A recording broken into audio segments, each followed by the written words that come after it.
I'm depressed. So let's read a story, shall we? I've got more stories from the book Matter of Mystery. We've already done the first 3. And now we're on to The Ghosts of Yarmouth Vengeance House. As I said before, I am not good at reading out loud, so sorry in advance. But like I said, I don't think there's any online documentation of these books existing at all, so I don't want these to be completely lost. Okay. We did The Yankee Peddler, and we did Pirates on the Tusket. So this is The Ghosts of Vengeance House. Shadowed by the decorative Seamen's Monument in Yarmouth South End stands an old, often overlooked house. History-oriented residents know the site to be that of a vengeance house. Constructed in 1788, when life was informal enough that Yarmouth First Tavern, Hotel, and Courthouse and Jail could all be consecutively located in one virtual, indispensable building. But this building not only had a history, it had a past, an unusual and haunting story that may spark your interest in the world of the supernatural. The story begins in the early 19th century in the inn called the Vengeance House. Vengeance. Vengeance. I am pronouncing that right? We're pronouncing it right today! Alright. It was constructed by the seafaring captain Richan, Richan, who served as a midshipman on the rugged battleship Vengeance. Okay, yeah, that makes sense. That checks out. Vengeance House was constructed in 1788, where life was carefree enough that Yarmouth First Tavern... Are we echoing because we needed to make up enough words? Blah, blah, blah, blah. For the next 50 years, the massive building served as a public house at different times, referred to as the Oliver Branch, the Phoenix, and the Richmond Tavern. I'm sorry. I'm not doing a very good job tonight. Just looking for my live stream so I can keep a hold of the chat if anything happens in there. There. In the late 1700s, the cold and formidable building had a very military appearance. A road led to the gloomy house with a palisade-type fence. Palisade. Palisade. I'm never going to get another job, am I? On either side of the roadway, near the front entrance, stood a towering flagpole, painted alternately black and white and flying the Union Jack. Also, next to the entrance were 2 splintered signposts to which criminals were to receive lashings with cat-o'-nine tails, commonly used for summary offenses. On top of the signpost, high above, was an immense sketch of the mighty Vengeance, firing all her guns broadside. To the left of the sign was a platform upon which was a mounted and well-painted cannon. Under it was an inscription, Squire Kelly Pocket Price. Compliments of Squire Kelly, who had owned the gun. There we go. You should have had some of that up before. I should have done a lot of things, but here I am. Unemployed and depressed, reading stories to people who aren't listening. Anyway! This palace-like inn was the center of the town, and it was here that the battalions of military would march every June the 4th in celebration of the birth of King George. June the 4th. Complete with fives and drums, Fifes, fives, and drums and regiment colors, and here that they would line up for their inspection. Captain Richan had 1 son. He also had a daughter named Lilda. Lydia, who, like many adolescent girls, chose to spend all of her free time with her closest friend. Lydia's best friend, was a 15-year-old girl named Maria. The two girls were almost inseparable, spending many days and nights together talking of cherished dreams and expectations for the future. Like normal youngsters, they were often overcome with laughter and foolishness, which eventually led to their parents to take disciplinary measures. On one Sunday morning in particular, when Lydia's mother could not take no more of their behavior, she ordered the two girls to go to the bedroom, where they heard a familiar locking noise, which they described as the light rub-a-dub. They had been hearing it for nearly 2 weeks, but had merely dismissed it as the mice in the walls. However, on this day the noise was much louder and struck fear into the girls, who couldn't explain why the noise seemed to appear whenever Maria was there. Oopsie. "Mom, Mrs. Richard," the girls cried, "please come here." The continuous tapping was more than they could bear. Mrs. Richard soon became furious with their acting up, and warned them that their actions could have severe consequences. However, the girls' fear was genuine, and their screaming continued until Mrs. Richardson arrived on the scene to find the girls now frightened to the point of hysteria. "Honey," Mrs. Richardson shrieked in an ear-shattering pitch, pleading with God that her husband would know the cause of this disturbing racket. Captain Richin listened to the tapping. Reading out loud brings back all the memories of high school I don't like. Captain Richard listened to the tappings and the bloody ripped down the ceiling, intending to release the rats that had been living there, that he believed to be causing the racket. However, this effort was to no avail, for the ceiling fell, but the tapping continued. In time, the knocking ceased, except in Lydia's room. However, the story of the knocking spread like wildfire throughout the town. Soon the town was abuzz with the rumors and about supernatural spirits. Not everyone was a believer, however, and a group of doctors, ministers, lawyers, and a certain Captain Neal went so far as to offer a $500 reward to anyone who could prove the supernatural event to be a hoax brewed up by the girls. With the reward in mind, every possible means of discovering the childish trick of the girls was proposed. Stand them on a bench off the floor. This was the method shouted by a man eager to earn a $500. Place them on a pile of feather beds was another proposal. However, both of these suggestions proved ill-fated, for during these tests, the knocking still persisted, so loudly and fiercely, in fact, that it seemed that the floor and the ceiling would surely break. Soon the most intelligent of all plans was devised. The ghost was asked many educated questions which only someone of intelligence could have answered. The questions were asked by the numerous intellects of the town. However, every question on each aspect of life was answered correctly in a code of knocking. All doubt was now suspended. This was surely a ghost possessing vast knowledge. This new conclusion turned great skepticism into great fear. Shortly after, the captain, who was in port waiting for favorable tides and a weather to set sail, felt compelled to ask something of the spirits.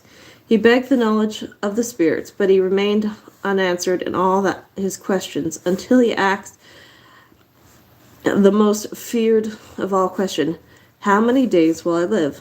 To this question the spirits replied with 3 knocks. With a chuckle, the captain left the house, paying no attention to the foolish hoax. However, the captain died mysteriously 3 days later. Soon the voices became selective and seldom answered questions directly at all. The voice did, however, indicate it wished to speak to Lydia and Maria, and promised it would do so in a human voice. But this hellish pressure was too much for the young girls to handle. Thus the adolescents refused the private meeting, putting an end to the final chance to find out what this thing actually was. Mary began to show signs of the wretched strain and became unable to eat. She also suffered from weakness and extreme illness. Fearing for Maria's life, her close relatives refused her entrance into the vengeance house. Shortly after, the knocking ceased and the girls recovered to her old vibrant self.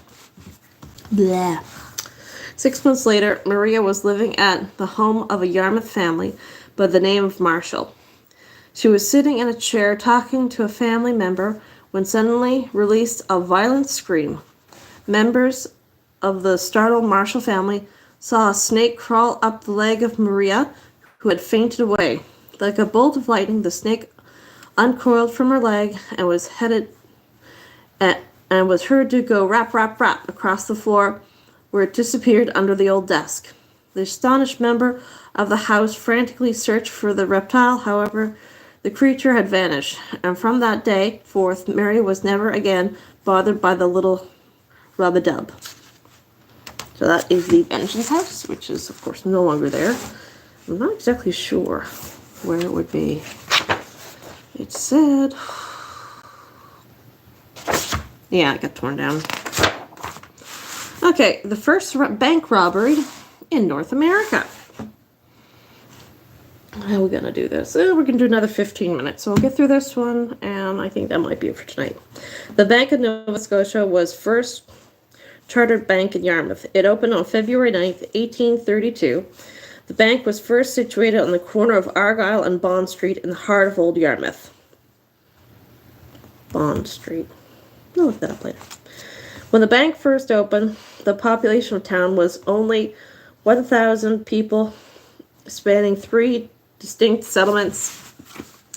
This included present-day Centretown, South Yarmouth South, and Milltown, in Yarmouth North. Located around the mill building by, okay, that's around the mill. Okay, I'm thinking of the cotton mill. I don't think they're the same. In 1832, the business center of Yarmouth was constructed in today's South End. As one strolls through the area, one can catch a glimpse of the mid-1800s, where it was a beehive of commercial activity. Currently, in the mid-1800s, was based on the British pound and shillings. Within 7 years, the Bank of Nova Scotia had total capital of $62,500, or approximately $250,000 in today's. The total assets of the bank was £152,579, or $316 with deposit of a lot. The first joint manager of the bank were Dr. James Bond and Stanley Bond. Dr. Bond, doesn't tell me who, must be James, had given up his medical profession to enter the banking profession. In 1842, Stanley Brown retired to accept a seat in the provincial legislative council of the British colony of Nova Scotia. Dr. Bond stayed as the sole manager of the bank until his death in 1854. Dr. Bond's son, Norman J. Bond, managed the bank from 1854 to 1858. Upon Norman Bond's retirement, Mr. James Bond Murphy, Bond's brother-in-law, took over the management. His term as manager lasted from 1858 to 1881. During this time, the bank offices were moved to the upper floor of Porter's Ladies' Wear, later known as Peter Nicholas and Company, which was the corner of Center and Main Street.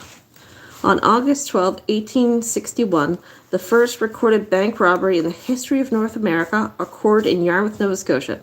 It happened at the Yarmouth branch of the Bank of Nova Scotia. Oh, wait, it's so uncomfortable.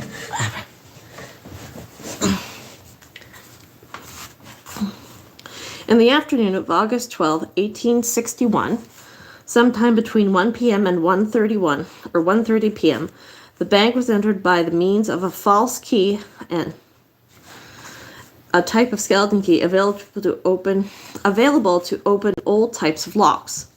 The clerk or teller of the bank was out at the time. The robber stole £1,547 from the teller's cash drawer. For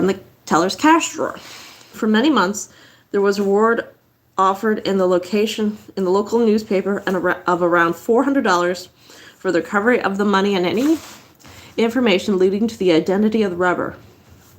The advertisement in Yarmouth Herald on August 15, 1861 is probably one of the first Crime Stoppers advertisement that was ever run in Yarmouth. It was later reported that the manager, James Murphy, caught the party responsible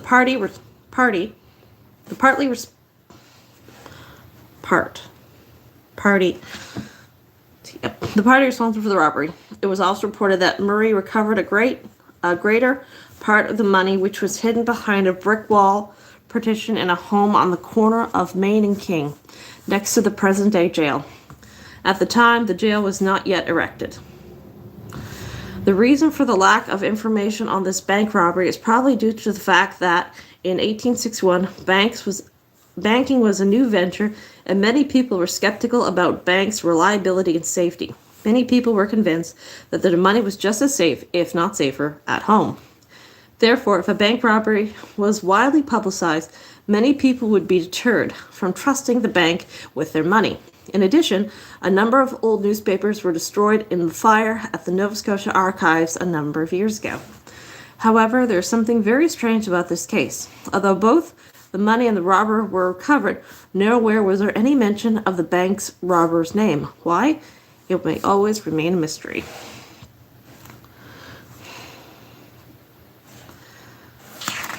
Okay, so that's that one. Ooh, Jerome. Okay, I don't know if you've heard of Jerome. This is his photo. This is not a drawing. This is a photo of this man. And I have seen documentaries on this guy on TV. So, The Mystery Man of Clare, near Meteghan, 1864. In 1850, a man was found lying on the shore in a tiny fishing village off Meteghan. The man was lying on the beach, semi-conscious. Two fishermen approached the man, only to discover that both of the man's legs had been amputated, just above the knee. They also found a jug of water and a sack of biscuits lying further up the beach. The man, not having his wits about him, would or could only mumble sounds. The man continued to repeat the sounds that one of the fishermen believed to be the word Jerome. Jerome was well dressed in quality garments that appeared to be military in nature, but there were absolutely no markings or identifications to be found on him. Who is the man called Jerome? Where was he from? There are two explanations that have been posted of this mystery. The first explanation being with a letter written by Mrs. R.O. Foss of Chipman, New Brunswick, NB, saying that approximately 2 years before Jerome appeared in Meteghan, he was found lying on the banks of the Gasborough River, approximately 20 miles from Chipman. He was near perished, and both of his legs were badly frozen. Two lumbermen supposedly found him and brought him to Chipman. Here he was known as Gamby because this is supposedly what he first uttered in Chipman. It is now known that Gamby is the Italian word for legs. The parish authorities took him in and brought him to the Gagetown to see a surgeon about his legs. The surgeon amputated both of his legs. Gamby was looked after for a little more than a year. The people of the Chipman area found Gamby to be more of a burden and wanted the man to be removed from the area. Supposedly, the parish authorities arranged for a schooner to drop Gamby off in Nova Scotia. In the second explanation, it has been said by the old fishermen of Meteghan that the ship had appeared to be a gunship and was seen hovering just offshore the day before Jerome was found. According to this story, Jerome would not be speaking to any average person at any given time, although he would talk to little children who approached him with candy. Jerome also supposedly knew how to read and had an understanding of several different languages, including English, French, Italian, and a couple other foreign languages. Jerome apparently tried to fool people by holding books and magazines upside down when he thought nobody was looking. He would read vigorously. Jerome was also supposedly caught off guard on a couple of occasions when he was asked where he was from. He responded that he was from Tusket, Trieste, and what the name of his ship was. He'd answer the Colombo. Apparently, Jerome was also visited on one occasion by two women with whom he held a fluent conversation in a foreign tongue other than English or French. The family that he was staying with tried to listen to the conversation but weren't able to understand a single word. Jerome was taken in by a number of compassionate families who tried to communicate with him. Jerome would not speak to anyone except to make guttural moans of appreciation or in fits of temperament. Jerome could not work. Therefore, he was a financial burden to the families that looked after him. The government allocated $104 per year to Jerome. This could be found in the Nova Scotia Legislative Blue Book simply as a line reading, Jerome, $104. No reason was given for this application. This raised questions. Why was Jerome given $104 per year even though he was not a Canadian citizen and had never done any service for the province or country? Was Jerome a naval officer from a foreign boat? Was he able to speak several languages fluently? Was he incapacitated in the skill of speech? What was he hiding? Who was the man named Jerome? Jerome had been a mystery since his landing in 1850 until his death in 1912, and he remains so even today because it has never been discovered whence he originated. I've seen documentaries about him. Yeah. We can do one more. Yeah, we can do one more. The Benton murder. One of the earliest Yarmouth County murders was that of Daniel Benson, which occurred in August 23rd, 1864. Daniel Benson, Daniel or Danielle? Daniel. Benson was a Sarnu who lived near the Tusket Bridge. He was also about 50 years of age when he died, leaving behind a wife and 5 children, 3 of whom were quite young in a helpless condition. Benson originally came from New Brunswick. I'm running out of speech. The incident occurred on Monday evening, a little before sunset, at the home of Jacob Wood in Tusket. It was there that Daniel Benson and 2 others, John H. Hamilton and another man named James Cody, were discussing some news of the American War. Shortly into the conversation, Daniel Benson and John H. Hamilton got into a dispute about some details. According to testimony given at the trial, a very angry Hamilton struck Benson with his hand, which soon produced a counterblow from Benson. Apparently, before Jacob and Cody could stop the fight, Hamilton struck Benson twice with a knife. One stab in the thick thigh, the other in the thick of the thigh. The other a short distance above the groin, on the left side, which proved mortal. Yeah, there's an artery there. After he saw what he had done, Hamilton made his escape. Hamilton was not a native of Tusket, although he had resided there for about 2 or more years.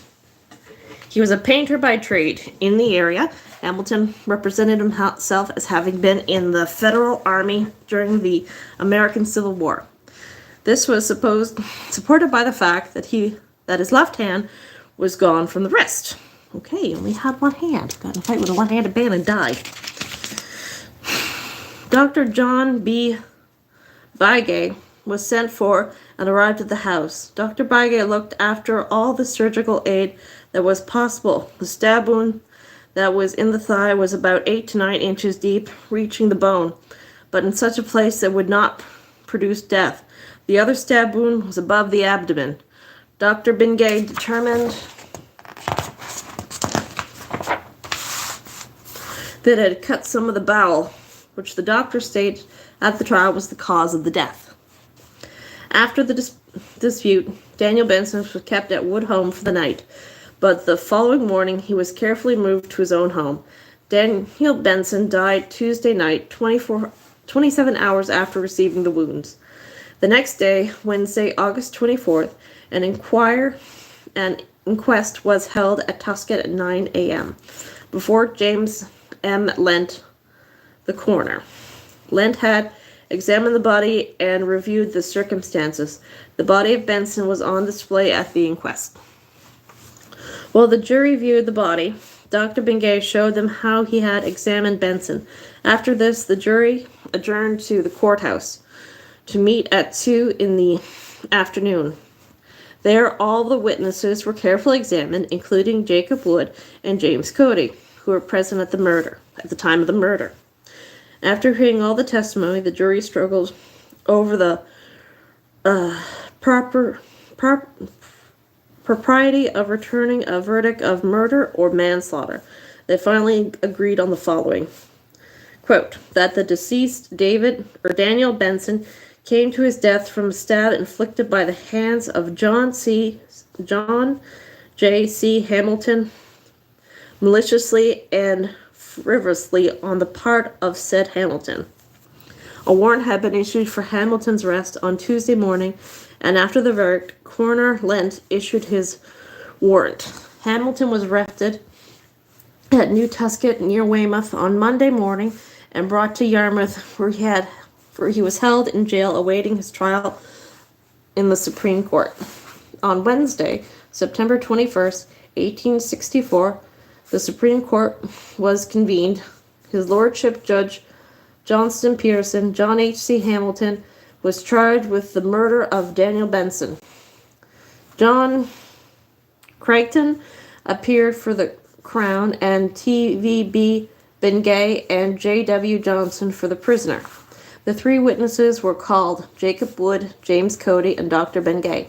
Their testimony was substantially the same as that already told.